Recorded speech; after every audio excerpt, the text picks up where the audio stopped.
ತಿಂಗಾಳು ಮುಳಗಿದವೋ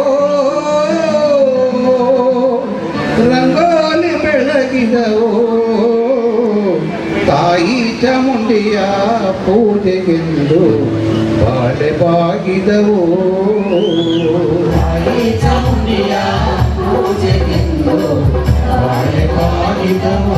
ನಾನು ವೇದಿಕೆ ಹತ್ತಾ ಇದ್ದಂಗೆ ಎಲ್ಲರಿಂದ ಒತ್ತಡ ಬರ್ತಾ ಇದೆ. ನೀವು ಹೋದ್ ಸಾರಿ ನಾಯಿನ ಮಂಗಳಯಾನಕ್ಕೆ ಕಳಿಸಿದ್ರಲ್ಲ, ಅದು ತುಂಬ ಚೆನ್ನಾಗಿತ್ತು, ಅದನ್ನೇ ಮತ್ತೆ ಹೇಳ್ಬಿಡಿ ಅಂತ ಎಲ್ಲರೂ ಒತ್ತಾಯ ಮಾಡ್ತಿದ್ದಾರೆ. ದಯವಿಟ್ಟು ಶಾಂತ ರೀತಿಯಿಂದ ವರ್ತಿಸಿ, ಗಲಾಟೆ ಮಾಡಬೇಡಿ. ನಾನು ಅದೇ ನಗೆ ಚಟಾಕಿ ಮತ್ತೆ ಹೇಳಿದ್ರೆ ತೀರ್ಪುಗಾರರು ಕೆಂಪು ಇಂಕ್ ತಗೊಂಡು ನನ್ನನ್ನು ಕಪ್ಪು ಪಟ್ಟಿಗೆ ಸೇರಿಸ್ಬಿಡ್ತಾರೆ. ಸರ್, ಜುಲೈ ತಿಂಗಳಾದ್ಯಂತ ಸಿ ವಿ ವೆಂಕಟರಾಯಪ್ಪನವರ ಹುಟ್ಟುಹಬ್ಬದ ಪ್ರಯುಕ್ತ ಪ್ರತಿದಿನ ಒಂದಲ್ಲ ಒಂದು ಕಾರ್ಯಕ್ರಮ ನಡೀತಾನೆ ಇರ್ತದೆ. ಇವತ್ತು ವಿಶೇಷವಾಗಿ ನಮ್ಮ ಎರಡೂ ಶಿಕ್ಷಣ ಸಂಸ್ಥೆಗಳಲ್ಲಿ ಕಾರ್ಯನಿರ್ವಹಿಸ್ತಾ ಇರತಕ್ಕಂತಹ ಸಿಬ್ಬಂದಿ ವರ್ಗದವರಿಗೆ ಸಾಂಸ್ಕೃತಿಕ ಸ್ಪರ್ಧೆಗಳನ್ನು ಇವತ್ತು ಮತ್ತು ನಾಳೆ ನಡೆಸಲಾಗ್ತದೆ. ಇವತ್ತು ಪ್ರಾರಂಭೋತ್ಸವ. ವಿಶೇಷವಾಗಿ ಈ ಬಾರಿ ಅಂದರೆ ಕಳೆದ 2-3 ವರ್ಷದಿಂದ ಮಹಿಳೆಯರಿಗೆ ಬಾಳೆಹಣ್ಣು ತಿನ್ನುವ ಸ್ಪರ್ಧೆ ಮತ್ತು ಪುರುಷರಿಗೆ ರಾಗಿ ಮುದ್ದೆ ತಿನ್ನುವ ಸ್ಪರ್ಧೆ, ಇನ್ನು ರಸಮಂಜರಿ ಮತ್ತು ರಸಪ್ರಶ್ನೆ, ಪ್ರಬಂಧ, ರಂಗೋಲಿ, ಸೊ ಈ ರೀತಿ ವಿಭಿನ್ನವಾಗಿ ನಾವು ಇದನ್ನು ಆಯೋಜನೆ ಮಾಡ್ತಾ ಇದ್ದೇವೆ. 400ಕ್ಕೂ ಹೆಚ್ಚು ಸಿಬ್ಬಂದಿ ವರ್ಗದವರು ಇದರಲ್ಲಿ ಭಾಗವಹಿಸ್ತಾ ಇದ್ದಾರೆ.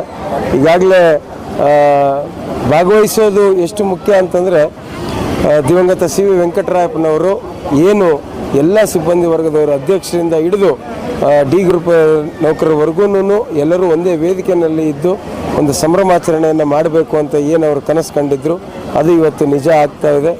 ಇವತ್ತು ಎಲ್ಲ ಸಿಬ್ಬಂದಿ ವರ್ಗದವರು ತುಂಬ ಸಂತೋಷದಿಂದ ಇದರಲ್ಲಿ ಭಾಗವಹಿಸ್ತಾ ಇದ್ದಾರೆ. ಆ ಭಾಗವಹಿಸುವಂಥ ಪ್ರತಿಯೊಬ್ಬರಿಗೂ ಸಹ ಎಲ್ಲರಿಗೂ ಬಹುಮಾನ ಸಿಗಲಿ, ಅಥವಾ ಈ ವರ್ಷ ಸಿಕ್ಕಿಲ್ಲ ಅಂದರೆ ಮುಂದಿನ ವರ್ಷ ಖಂಡಿತ ಸಿಗುತ್ತೆ, ಪ್ರಯತ್ನ ಮಾಡ್ತಾ ಇರಿ ಅಂತ ನಾನು ಹೇಳ್ತೇನೆ.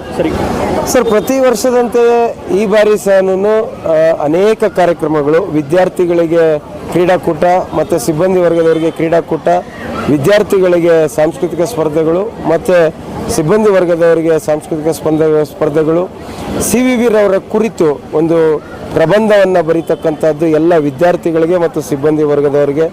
ಇದರ ಜೊತೆಗೆ ನಮ್ಮದು ಪ್ರತಿ ಬಾರಿ ಏನು ಅನಾಥಾಶ್ರಮಗಳಿಗೆ ಬಟ್ಟೆ ಮತ್ತು ಇತರೆ ಸಲಕರಣೆಗಳನ್ನು ವಿತರಣೆ ಮಾಡ್ತಕ್ಕಂಥದ್ದಾಗ್ಬೋದು, ಅಂಗವಿಕಲ ವಿದ್ಯಾರ್ಥಿಗಳಿಗೆ ಸಹಾಯಧನ ನೀಡ್ತಕ್ಕಂಥದ್ದಾಗ್ಬೋದು, ನಮ್ಮ ಶಿಕ್ಷಣ ಸಂಸ್ಥೆಗಳಲ್ಲಿ ಕಾರ್ಯನಿರ್ವಹಿಸ್ತಾ ಇರತಕ್ಕಂಥ ನಿವೃತ್ತ ಸಿಬ್ಬಂದಿಯವರಿಗೆ ಒಂದು ಸನ್ಮಾನ ಮಾಡ್ತಕ್ಕಂಥದ್ದಾಗ್ಬೋದು, ಮತ್ತು ನಮ್ಮ ಸಂಸ್ಥೆಗಳಲ್ಲಿ ವಿದ್ಯಾಭ್ಯಾಸ ಮಾಡ್ತಾ ಇರ್ತಕ್ಕಂಥ ಬಡ ಮತ್ತು ಪ್ರತಿಭಾನ್ವಿತ ವಿದ್ಯಾರ್ಥಿಗಳಿಗೆ ಪ್ರೋತ್ಸಾಹಧನವನ್ನು ಕೊಡೋದಿರ್ಬೋದು. ಇವೆಲ್ಲವೂ ಸಹ ಪ್ರತಿ ವರ್ಷ ನಾವು ದತ್ತಿ ದಿನಾಚರಣೆ ಅಂಗವಾಗಿ ಆಚರಣೆ ಮಾಡ್ಕೊತಾ ಬಂದಿದ್ದೀವಿ. ಈ ಬಾರಿ ವಿಶೇಷವಾಗಿ ರಕ್ತದಾನ ಶಿಬಿರ, ಇದರ ಬಗ್ಗೆ ನಾನು ಸಾಕಷ್ಟು ವಿಚಾರವನ್ನು ತಿಳಿಸ್ಕೊಟ್ಟಿದ್ದೇನೆ. ರಕ್ತದಾನ ಶಿಬಿರ ಯಶಸ್ವಿಯಾಗಲಿ.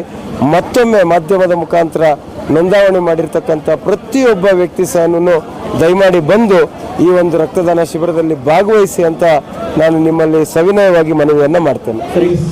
ಎವ್ರಿ ಇಯರು ಈ ಪ್ರೋಗ್ರಾಮ್ ನಡೀತಾನೆ ಇರುತ್ತೆ. ಸ್ಪೋರ್ಟ್ಸ್ ಆಗಿರ್ಬೋದು, ಆಮೇಲೆ ಕಲ್ಚರಲ್ ಆಗಿರ್ಬೋದು. ಫಸ್ಟ್ ಮಕ್ಕಳಿಂದ ಸ್ಟಾರ್ಟ್ ಮಾಡ್ತಾರೆ, ಆಮೇಲೆ ಟೀಚರ್ಸ್ಗೆ ಸ್ಟಾರ್ಟ್ ಮಾಡ್ತಾರೆ.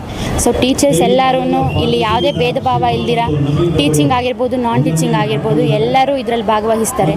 ಸ್ಪೋರ್ಟ್ಸ್ ಅಂತ ಬಂದಾಗ ರನ್ನಿಂಗ್ ರೇಸಿಂದ ಹಿಡಿದು ಆಮೇಲೆ ಟಗ್ ಆಫ್ ವಾರ್, ಆಮೇಲೆ ಗ್ರೂಪ್ ಗೇಮ್ಸ್ ಇರುತ್ತೆ. ಆಮೇಲೆ ಕಲ್ಚರಲ್ ಅಂತ ಬಂದಾಗ ಸೋಲೋ ಸಿಂಗಿಂಗ್ ಇರುತ್ತೆ, ಆಮೇಲೆ ಗ್ರೂಪ್ ಸಿಂಗಿಂಗ್ ಇರುತ್ತೆ. ಆಮೇಲೆ ಜನಪದಾನ ಎಲ್ಲೂ ನಾವು ಬಿಟ್ಕೊಡ್ತಿಲ್ಲ. ಜನಪದ ಆಗಿರ್ಬೋದು, ದೇಶಭಕ್ತಿ ಗೀತೆ ಆಗಿರ್ಬೋದು, ಅದಕ್ಕೂ ಕೂಡ ಆದ್ಯತೆಯನ್ನು ಕೊಡ್ತಿದ್ದಾರೆ. ಆಮೇಲೆ ಫುಡ್ ಕಾಂಪಿಟೇಷನ್ಸ್ ಇರುತ್ತೆ. ಸೊ ಅದರಲ್ಲಿನೂ ಕೆಲವು ಮಕ್ಕಳು ಭಾಗವಹಿಸ್ತಾರೆ, ವಿನ್ ಆಗ್ತಾರೆ. ಆಮೇಲೆ ಫ್ಯಾಕಲ್ಟಿಗೂ ಸೇಮ್ ಪ್ರೋಗ್ರಾಮ್ಸೇ ಇರುತ್ತೆ. ಸೊ ಅದರಲ್ಲೆಲ್ಲ ನಾವು ಭಾಗವಹಿಸೋದು, ಮತ್ತು ಒಂದು ಮಕ್ಕಳ ಥರ ನಾವು ಸ್ಪೋರ್ಟ್ಸನ್ನು ಆಡೋದು, ಮತ್ತು ಕಲ್ಚರಲ್ಲೂ ಅಷ್ಟೇ ಡ್ಯಾನ್ಸು ಇರುತ್ತೆ. ಆಮೇಲೆ ಅಭಿನಯ, ಅವರ ಟ್ಯಾಲೆಂಟ್ ಏನಿದೆ, ಹೈಡನ್ ಟ್ಯಾಲೆಂಟ್ಸನ್ನೆಲ್ಲ ಇಲ್ಲಿ ಪ್ರೂವ್ ಮಾಡ್ಕೊತಾರೆ. ಸೊ ಈ ಥರ ಅವಕಾಶಗಳನ್ನು ನಮ್ಮ ಚೇರ್ಮನ್ ಸರು ತುಂಬ ವರ್ಷಗಳಿಂದ ನಡೆಸ್ಕೊಂಡು ಬರ್ತಿದ್ದಾರೆ. ಸೊ ಇದು 29th ಟ್ರಸ್ಟ್ ಡೇ. ಸೊ ಹಾಗಾಗಿ ತುಂಬಾ ಖುಷಿ ಆಗುತ್ತೆ ಸರ್ ಇಲ್ಲಿ ವರ್ಕ್ ಮಾಡಿ. ಜಯಂತಿ ಮತ್ತು ಟ್ರಸ್ಟ್ ಡೇ ಬಂತು ಅಂದರೆ ಯಾವ ರೀತಿ ಫೀಲ್ ಆಗುತ್ತೆ? ಸೊ ತುಂಬ ಪ್ರೌಡ್ ಫೀಲ್ ಆಗುತ್ತೆ, ಯಾಕಂದರೆ ನಾವು ಯಾವಾಗಲೂ ಬ್ಯುಸಿ ಶೆಡ್ಯೂಲ್ಸಲ್ಲಿ ಇರ್ತೀವಿ, ಎಕ್ಸಾಮ್ಸು ಕ್ಲಾಸಸ್ಸು ಅಂತ.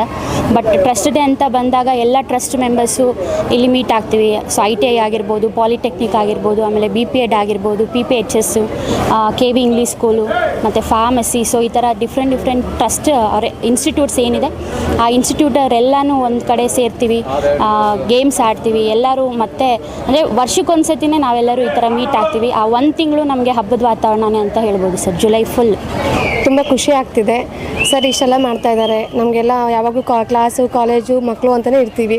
ನಮ್ಗೆ ಇದು ಒಂದು ಭಾಗ ಇದ್ದಂಗೆ. 1-2 ಡೇಸ್ ಇಲ್ಲಿ ಆರಾಮಾಗಿ ಎಲ್ಲ ಚಿಕ್ಕ ಮಕ್ಕಳ ಥರನೇ ಎಲ್ಲ ಮಾಡಿ ಎಲ್ಲ ಆಟಗಳು ಪಾಠಗಳು ಚೆನ್ನಾಗಿದೆ. ನಮಗೆ ತುಂಬ ಖುಷಿ ಕೊಡ್ತಾ ಇದೆ. ಚೇರ್ಮನ್ ಸರ್ ನಮಗೆಲ್ಲ ತುಂಬ ಒಂದು ಫ್ಯಾಮಿಲಿ ಥರನೇ ನಮ್ಗೆ ನೋಡ್ಕೋತಾ ಇದ್ದಾರೆ. ನಮ್ಗೆ ತುಂಬ ಖುಷಿ ಆಗುತ್ತೆ. ಖಂಡಿತ ಎಲ್ಲರಿಗೂ 2 ದಿನ ಎಲ್ಲನೂ ಮರೆತು ಆರಾಮಾಗಿ ಇಲ್ಲಿ ಇರ್ತೀವಿ. ಇನ್ನೂ ಚೆನ್ನಾಗಿ ಆಗಬೇಕು ಅಂತ ನಾವು ಕೇಳ್ಕೊತೀವಿ ವರ್ಷನೂ.